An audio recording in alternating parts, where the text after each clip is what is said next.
Hello everyone, welcome to this special session जहां हम लेकर आए हैं एक carefully selected mix of 10 multiple choice questions direct from UPSC के प्रीवियस ईयर पेपर्स। आज हम एंशियंट, मिडीवल और मॉडर्न हिस्ट्री के की कॉन्सेप्ट्स को क्रिस्प एमसीक्यूज के जरिए समझेंगे, लेकिन सिर्फ आंसर देना ही नहीं बल्कि हर ऑप्शन को डीपली एनालाइज भी करेंगे। ये सेशन आपका नॉट जस्ट रिविजन करेगा बट कंसेप्चुअल क्लैरिटी भी लाएगा। तो चलिए शुरुआत करते हैं। Let's test, learn and master history together with history PYQs। First question is from ancient India. With reference to the history of ancient India, Bhavbhuti, Hastimala, Keshwamara were famous Jain monks, playwrights, temple architects, philosophers. आप comment sections में हर question का answer बताते जाइए, मैं साथ साथ आपको answers बताती जाऊंगी। इसमें से कौन सा आंसर है? The correct answer is playwrights. Bhavabhuti, Hastimala, Keshavara ancient India के बहुत famous play writers and poets थे। आइए इनके बारे में हम समझते हैं। Bhavabhuti was an 8th century scholar of India noted for his plays and poetry written in Sanskrit. इनके सबसे फेमस वर्क्स हैं महावरिचित्र depicting the early life of Ram, Malti Madhav, a play based on the romance of Malati and Madhav, and Uttara Marachitra depicts Ram's coronation and abandonment of Sita and their reunion. अब पहले point में सबसे ज़्यादा important क्या है? Bhavabhuti 8th century के scholar थे, संस्कृत में वो प्लेज लिखते थे और ये 3 प्लेज उनके बहुत ही इम्पॉर्टेंट वर्क्स हैं। आपको ये याद रखना बहुत ज़्यादा ज़रूरी है। ये प्ले किस चीज़ से रिलेटेड है ये भी याद करना आपको बहुत ज़्यादा ज़रूरी है। Second, Hastimala. Hastimala was a 13th century Kannada poet and writer in Hoysala empire who wrote Purva Purana. अब इसमें क्या इंपॉर्टेंट है? That he was a Kannada poet, Hoysala empire से रिलेटेड है और पूर्व पुराण इनका बहुत फेमस वर्क है। फिर केशवमरा, ये 11th century के संस्कृत पोएट है and he belongs to Kashmir in India and इनका सबसे इम्पॉर्टेंट वर्क है दशावतार चरिता। अब इसमें हमें क्या चीज़ नोटिस करनी है कि ये 3 इम्पॉर्टेंट पर्सनालिटीज़ कौन सी हैं, इनके सेंचुरीज कौन सी हैं और कौन से इनके वर्क हैं। अब इसके अंदर आपको क्वेश्चन दूसरे तरीके से भी आ सकता है। आपको क्वेश्चन इनके वर्क पर भी आ सकता है that who is associated with 10 अवतार चरिता। अब इसमें भावभूति, हस्तिमाला, केशवमरा एंड 4th कोई और नेम दे सकते हैं, या फिर दूसरे तरीके से भी आ सकता है कि ये जितने भी वर्क्स हैं इनसे रिलेटेड आ सकता है कि which of the following is related to Malati Madhava. अब ऐसे 4 नाम दे देंगे और उसमें पूछेंगे, तो इसको आपको नोट डाउन करना बहुत ज़्यादा ज़रूरी है। तो इसे नोट डाउन ज़रूर कर लीजिए because this is very important. चलिए नेक्स्ट क्वेश्चन पर चलते हैं। ये मॉडर्न हिस्ट्री से है।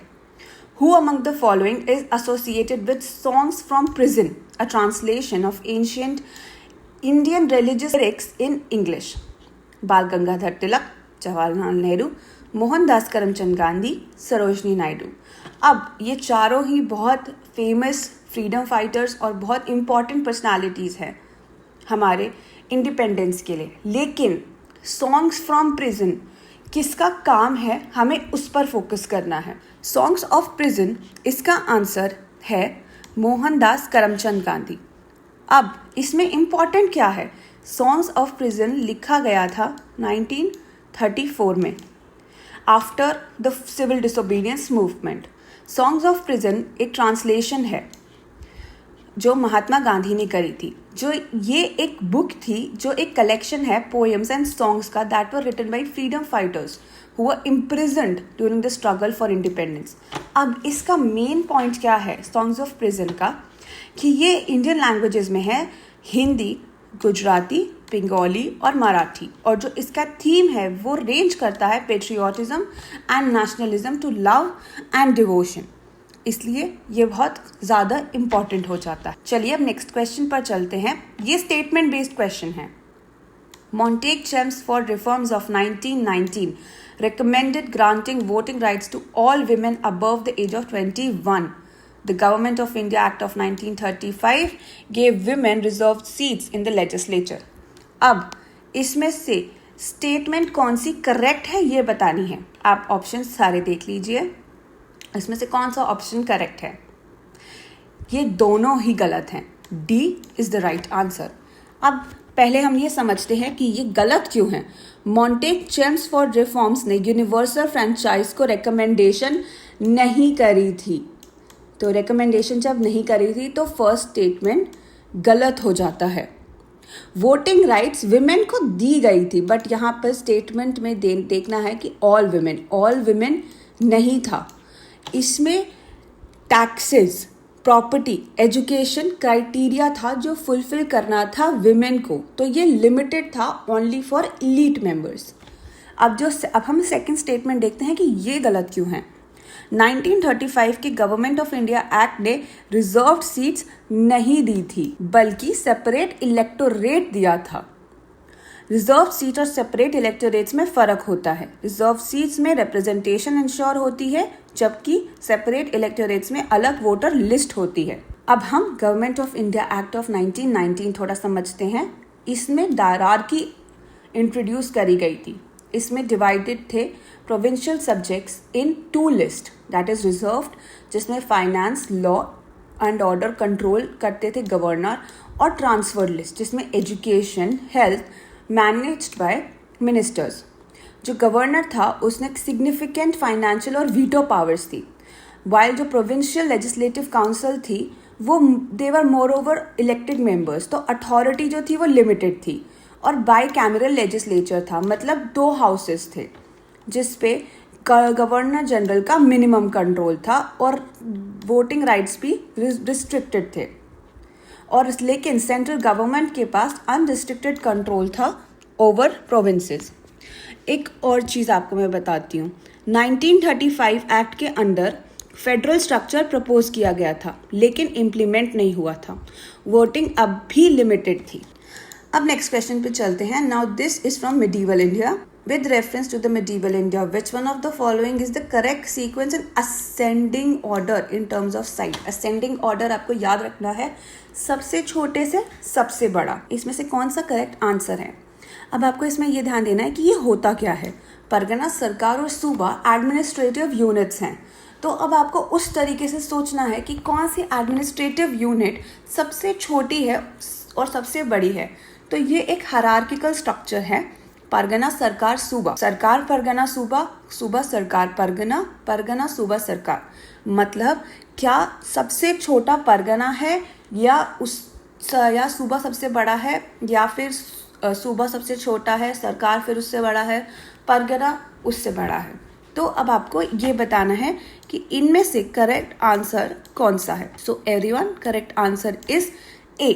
सूबा सबसे बड़ा एडमिनिस्ट्रेटिव डिवीजन होता है which is equivalent to a province.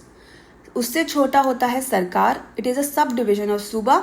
एक डिस्ट्रिक्ट की तरह मैनेज करा जाता है, जिसका एक चीफ शिखधर होता है.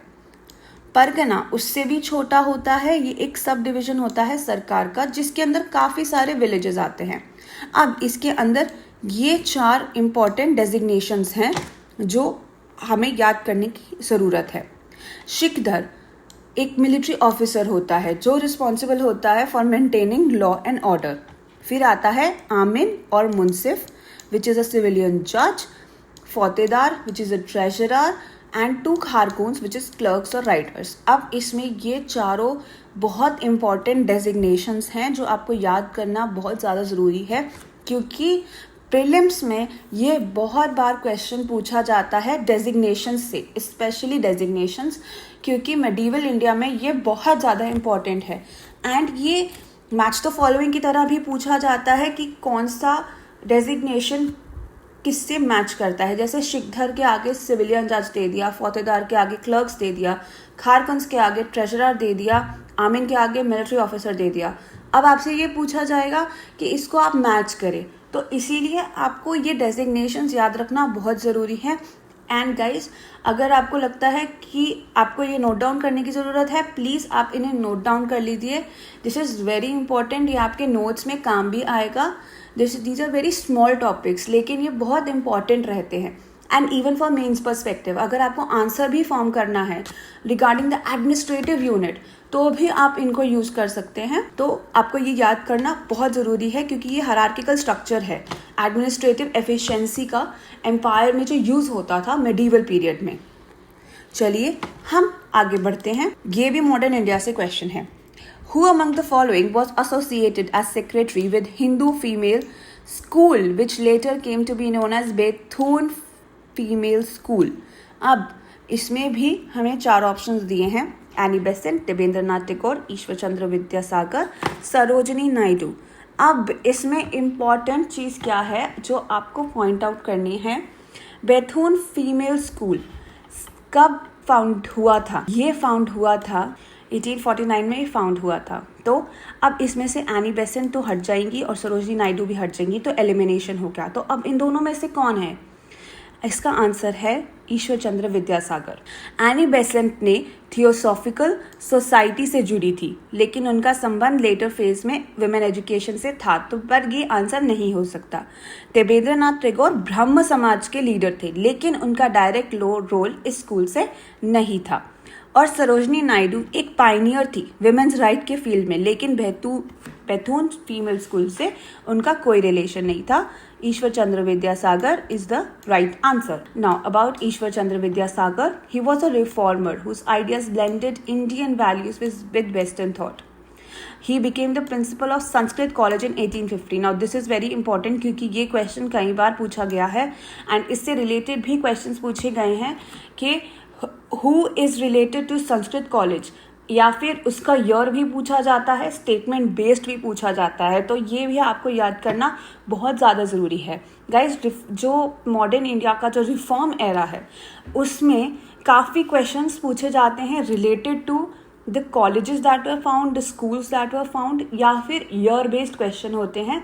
तो आपको ये याद रखना काफ़ी ज़्यादा ज़रूरी है. इन्होंने ना विमेन एजुकेशन, विमेन एम्पावरमेंट पे बहुत काम किया था, विच is related to widow remarriage as well. He fought against child marriage, polygamy, and promoted women education. As a school inspector, he established 35 girls school, जो बहुत ही बड़ी बात थी उस टाइम पर.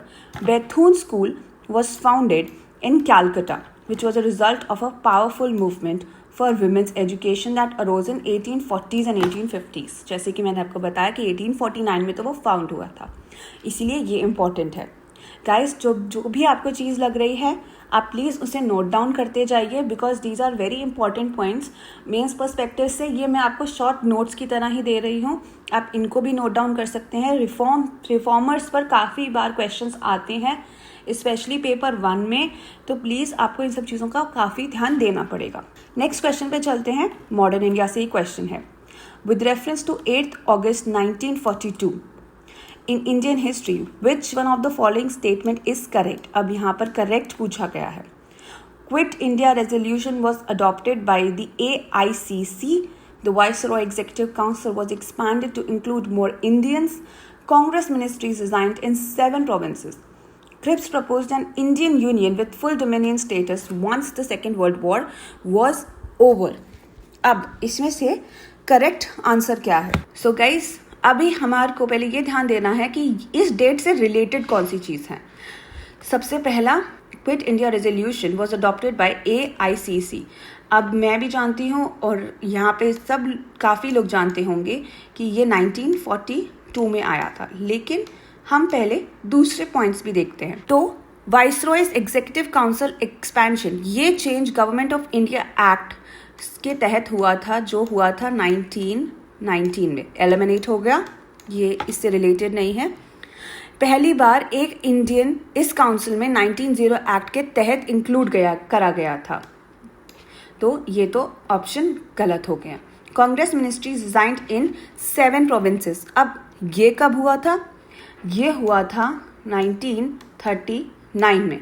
तो ये भी गलत हो गया। कांग्रेस मिनिस्ट्रीज ने रिजाइन करा था 1939 में, जब वर्ल्ड वॉर 2 के दौरान ब्रिटिश ने बिना इंडियन कंसल्टेशन के वॉर डिक्लेयर करा था, तो ये इससे भी रिलेटेड नहीं है। अब हम लास्ट पर आते हैं जो कि मेन पार्ट है। अब ये भी 1942 में हुआ था। Cripps proposed an Indian union with full dominion status once the second world war was over, but इसके अंदर एक कैच है, ये हुआ था मार्च में। अब ये मार्च में हुआ था तो ऑफ कोर्स ये एलिमिनेट हो गया क्योंकि हम 8 अगस्त की बात कर रहे हैं। So the correct answer is ए।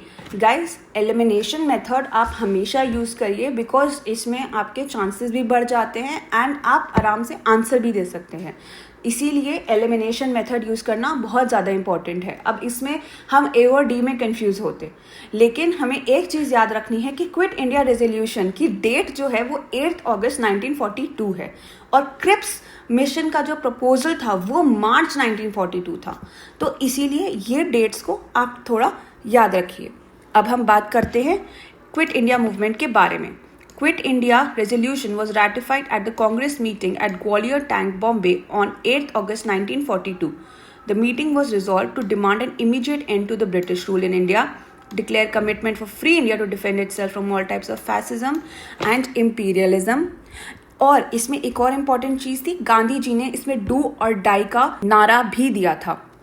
कांग्रेस ने प्रपोज किया था कि ब्रिटिश विड्रॉल के बाद एक प्रोविजनल गवर्नमेंट भी बनाई जाएगी और एक सिविल डिसोबीडियंट मूवमेंट के भी ऐलान किया गया था। बॉम्बे, अगस्त 8, 1942। आइए अब आगे बढ़ते हैं। In the context of colonial India, Shahnawaz Khan, Prem Kumar Sahgal, Gurbaksh Singh Dhillon are remembered as. ये 3 नाम बहुत फेमस हैं एंड मुझे पता है कमेंट सेक्शन में काफ़ी लोग इसका आंसर बहुत ईजिली देंगे, लेकिन जिनको इनके बारे में नहीं पता मैं डायरेक्टली इसका आंसर बताती हूँ। इसका आंसर है they were officers of the Indian army. अब ये इतना ज़्यादा इम्पॉर्टेंट क्यों है? They were officers of the Indian army that were under trial at the red fort in Delhi in November 1945। अब इसमें आपको इम्पॉर्टेंट चीज़ क्या याद रखनी है कि ये जो 3 नाम हैं, इन 3 नामों के अलावा इनकी डेट याद रखनी है 1945 और रेड फोर्ट जहाँ पर इनका ट्रायल हुआ था। ये इंडियन फ्रीडम स्ट्रगल के वो नाम हैं जिन्होंने अपना योगदान दिया था INA के लिए, इंडियन नेशनल आर्मी के लिए, नेताजी सुभाष चंद्र बोस के नेतृत्व में। अब INA का ऑब्जेक्टिव क्या था? मिलिट्री फोर्स के जरिए ब्रिटिश रूल को खत्म करना था। 1945 में जब इन तीनों पर रेड फोर्ट ट्रायल शुरू किया था तो पूरे देश में एक नेशनल अवेकनिंग आ गई थी। इन ट्रायल्स ने INA के कॉज को एक ऐसा सपोर्ट दिलाया था और कांग्रेस को भी इनका समर्थन करना पड़ गया था, क्योंकि इसमें इतना ज़्यादा मास प्रेशर आ गया था कि डिस्क्राइब करा गया था as an edge of an volcano. And इसमें एक और चीज़ मैं बताती हूँ, it is called as the final nail in the coffin of the British empire, क्योंकि इसके बाद ही ब्रिटिश एम्पायर का ख़त्म होना बिल्कुल पक्का हो चुका था, क्योंकि नवंबर 1945 के बाद now this was the end. ये ऐसा क्यों हुआ था? क्योंकि ब्रिटिश एम्पायर ने इनिशियली होल्ड करना चाहा था public trial of several Indian national army prisoners को, तो इसकी वजह से ये बहुत ज़्यादा मास प्रोटेस्ट क्रिएट कर दिया था इससे। तो guys, this is very important. Next question पे चलते हैं। Now this is based on ancient India plus architecture से रिलेटेड क्वेश्चन है, तो आर्ट एंड कल्चर का भी ये पार्ट है। तो अब हम इसको अच्छे से समझते हैं। थोड़ा लंबा क्वेश्चन है, स्टेटमेंट बेस्ड है, पर हमें इसे समझते हैं। With reference to Chausath Yogini temple situated near Morena, consider the following statements. It is a circular temple built during the reign of Kachagapata dynasty. It is the only circular temple built in India. It was meant to promote Vaishnava cult in the region. Its design has given rise to a popular belief that it was inspiration behind the Indian Parliament building. Which of the following statements given above are correct? Guys, आप correct incorrect का ज़रूर ध्यान रखिए। अब ये statement based question है, तो इसमें हमें क्या यूज़ करना है? एलिमिनेशन टेक्निक यूज़ करनी है। चौशट योगिनी टेम्पल के बारे में पूछा गया है जो मोरेना डिस्ट्रिक्ट में है।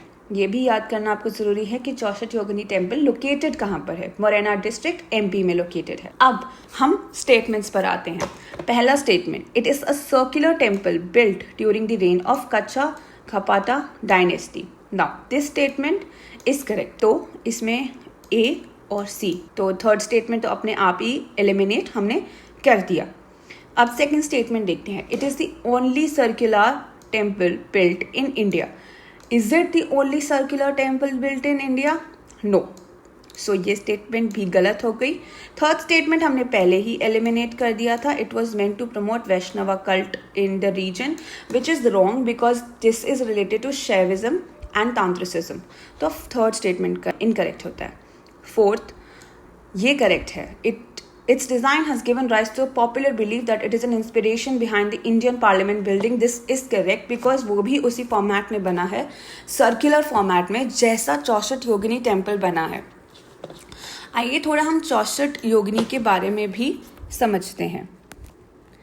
तो चौसठ योगिनी टेम्पल एक यूनिक सर्कुलर टेम्पल है जो मिटौली विलेज में लोकेटेड है और इसका इंस्क्रिप्शन की डेट है 1323 CE and it was built by Kachagapata king Devpal. It is said that the temple was the venue for providing education in astrology and mathematics based on the transit of the sun. अब ये Morena district में तो located है। इसका एक और नाम है Ekattarso Mahadeva temple, which stands atop of 100-foot hill, offers a scenic view of the surrounding fields. अब इसके बारे में थोड़ा समझते हैं। 170 फुट का रेडियस है इसका, विच हैज 64 चेम्बर्स, और हर चेम्बर में एक शिवलिंग है विच इज़ डेडिकेटेड टू 64 योगिनीस। और जो इसका सेंट्रल श्राइन है, it has a feature of perforated slab, जिससे रेन वाटर ड्रेनेज के लिए काफ़ी ज़्यादा हेल्पफुल है, जो अंडरग्राउंड स्टोरेज में हेल्प करता है।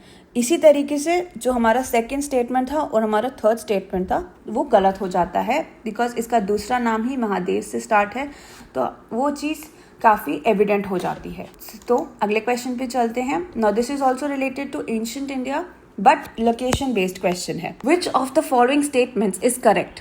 Ajanta caves lie in the gorge of Waghora river, Sanchi stupa lies in the gorge of Chambal river, Pandulena cave shrine lies in the gorge of Narmada river, Amravati stupa lies in the gorge of Godavari river.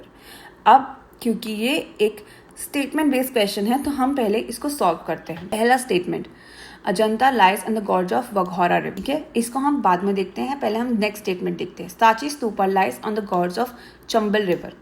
No, this is not on the gorge of Chambal river, but it is on the gorge of Betwa river. Pandulena cave shrine lies in the gorge of Narmada river. No, ये भी गलत है। It is located near Gomai river.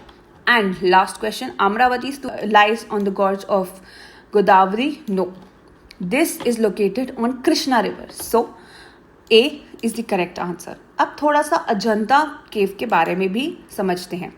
It is the first Buddhist cave monument at Ajanta dated from 2nd century and 1st century BC during the Gupta period of 5th century and 6th centuries.